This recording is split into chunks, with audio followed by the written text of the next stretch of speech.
Hi,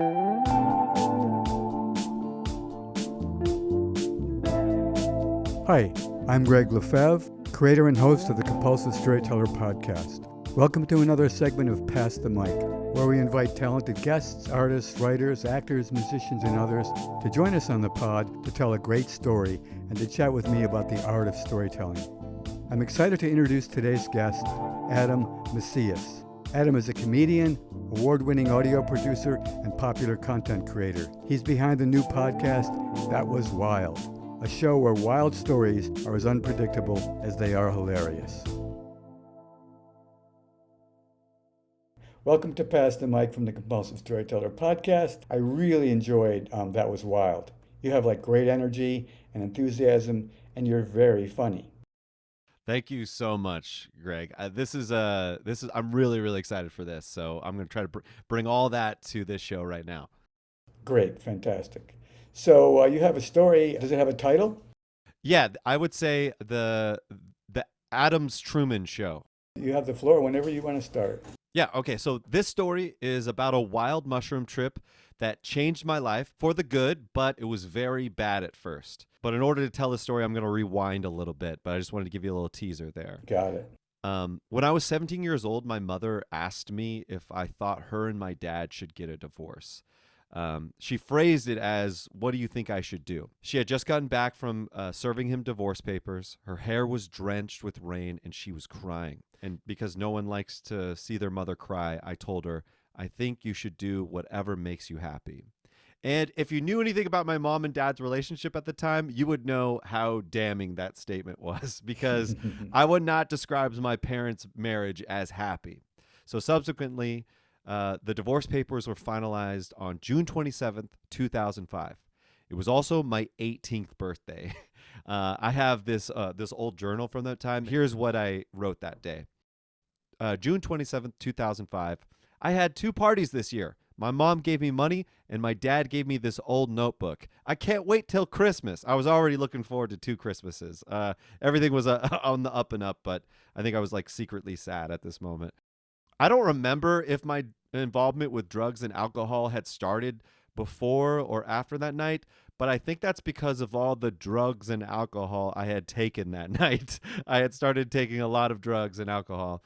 I stopped trying to pursue my dreams. I wanted to be a musician.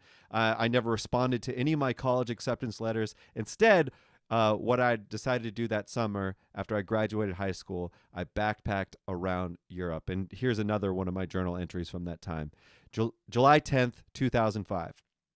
It's my second day in Amsterdam. We had to walk through the red light district to get to our hostel yesterday. Speaking of drugs, yeah. Yeah, I've been drinking since noon, and I'm going to go watch a sex show. The weed is amazing here. I love being an adult. I was really soaking it up, if you will. When I got back, I rented an apartment with my my pothead friends, and I worked at an Olive Garden. I mostly drank and smoked pot, but after a while, I started doing psychedelics, more specifically mushrooms. And it was about my 3rd time when I doing mushrooms, when I had a bad trip for the first time. And if you've ever had a bad trip, they can range from ooh, spooky to all mental breakdown. And I had it was artificial mescaline, and it was really a horse tranquilizer. Yes. And I thought my whole body was melting.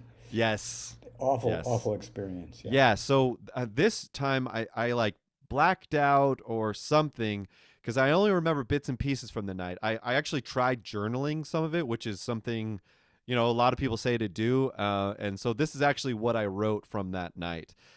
Mind is moving hella fast. By the way, I'm from NorCal, if you can't tell. I use hella all the time. So mind is moving hella fast. I've never felt this way before. Breakthrough. Welcome to your existence. And all over the cover and stuff, I tried to write in a very scribbly hand, I will remember, I will remember. Unfortunately, I didn't write down what I wanted to remember. I just wrote, hey, remember this. I don't know. That's Familiar story. which is yeah, I don't know why I did that. You ever try to like write down something, but instead of like you don't have time to write down the whole thought, you're just like, hey, write down this. Well, apparently I did that for an entire spiritual revelation. I just couldn't be bothered for it.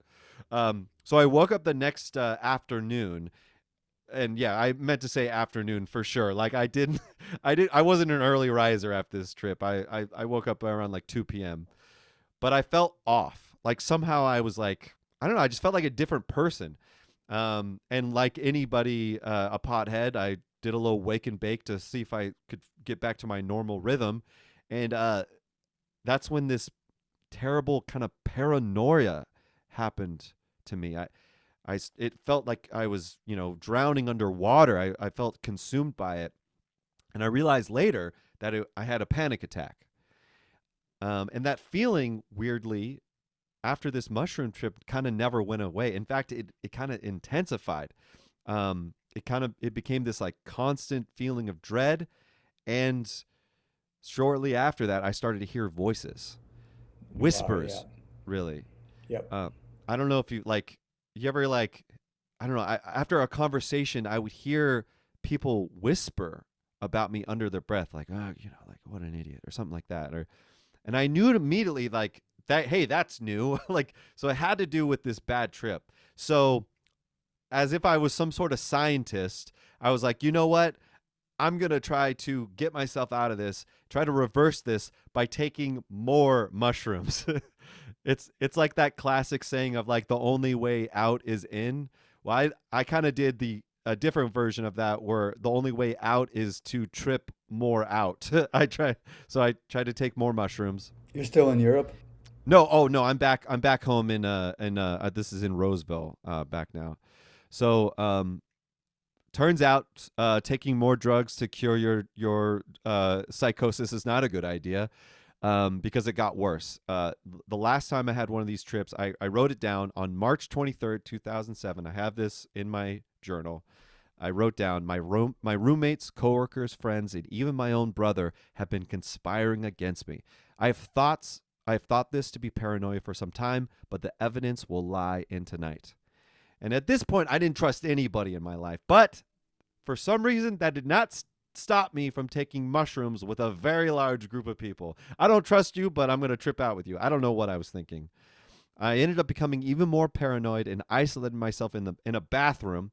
And I did manage to write down this experience. And it, unfortunately, trigger warning, it does read like a suicide note.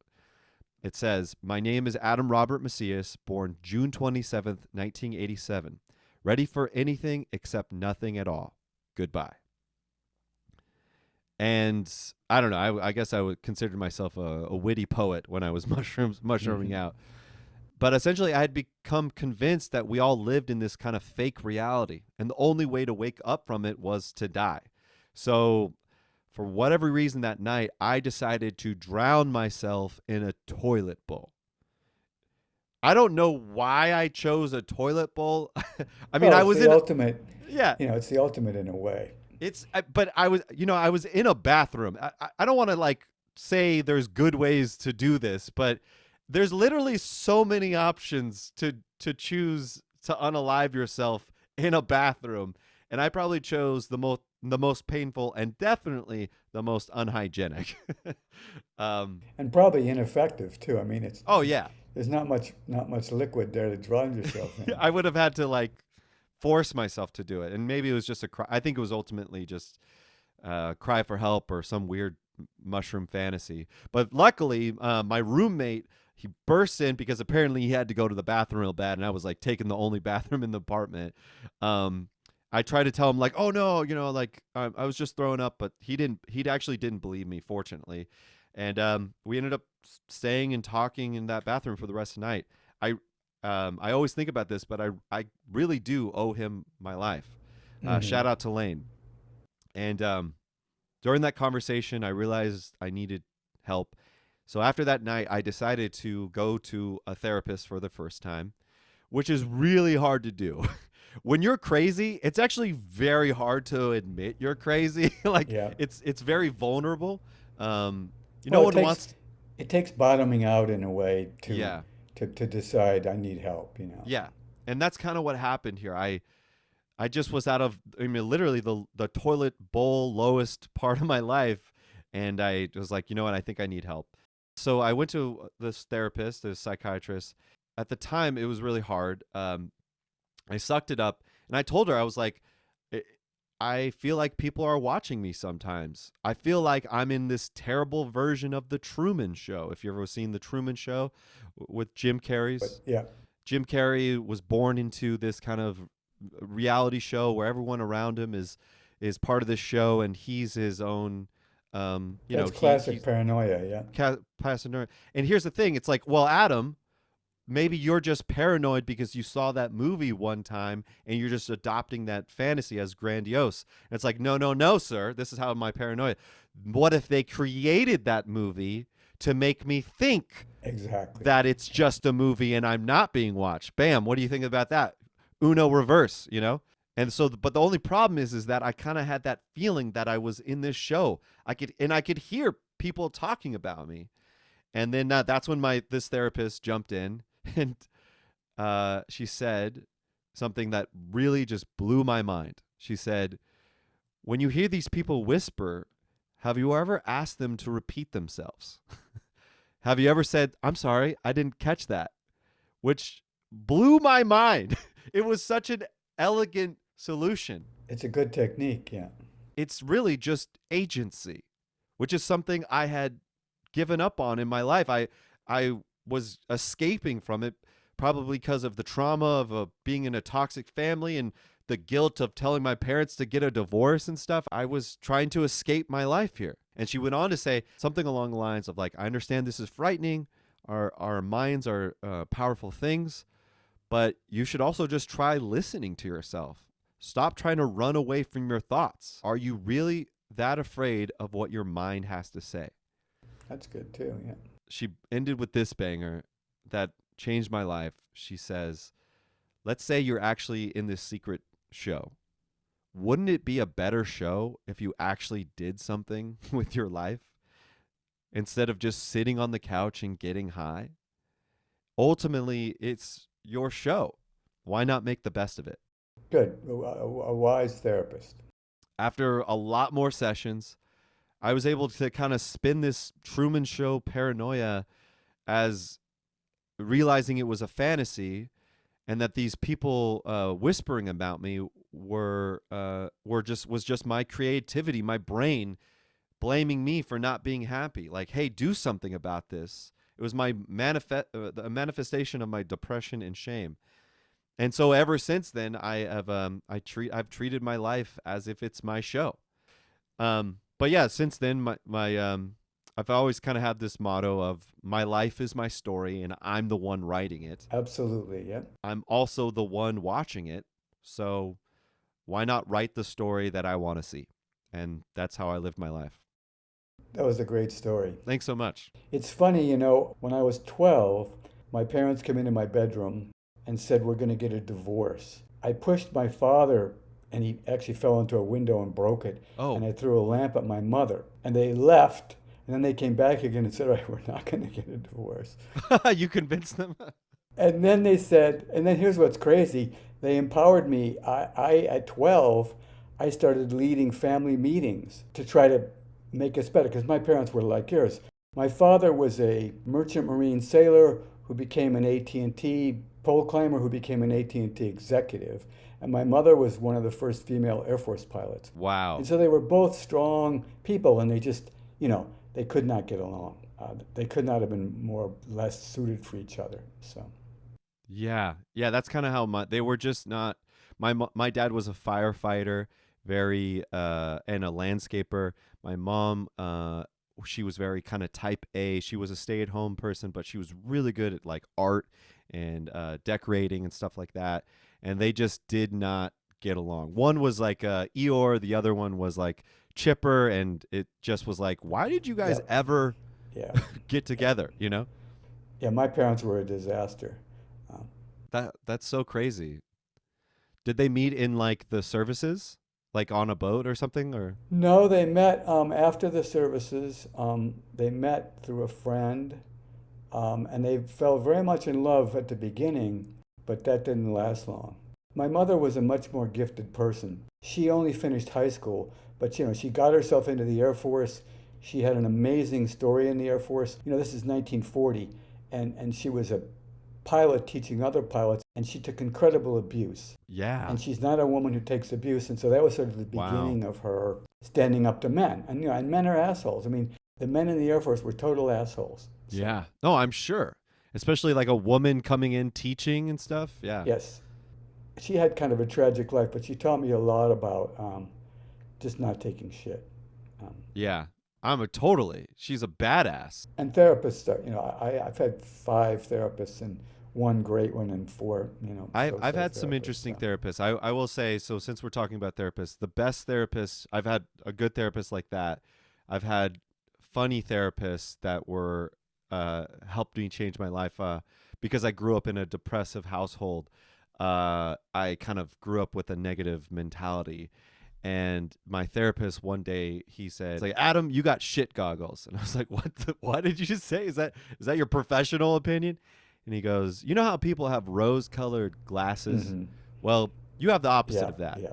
You have shit goggles. Mm-hmm. You see everything through shit. You see the glass half empty all the time. Yeah. And the funny thing with that was like, and I was like, that's such a weird thing to say, but you know what? That's true. That's funny. Well, listen, this was great. I really enjoyed our conversation. Yeah, me too. It was pretty far-ranging, so. Yeah. Love chatting with you. Well, it's very nice meeting you. Thank you so much for having me on the show.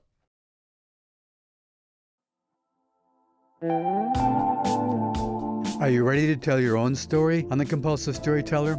We're launching a new segment of guest storytelling, and we want to hear your stories. Email a voice recording to hello@thecompulsivestoryteller.com. I'll play selected stories on upcoming episodes. Try to be as clear as possible in your recording, and we reserve the right to lightly edit them for length and clarity. Leave your name or contact information in your voicemail or email, and let us know if you'd like the story to be anonymous. I can't wait to hear from you.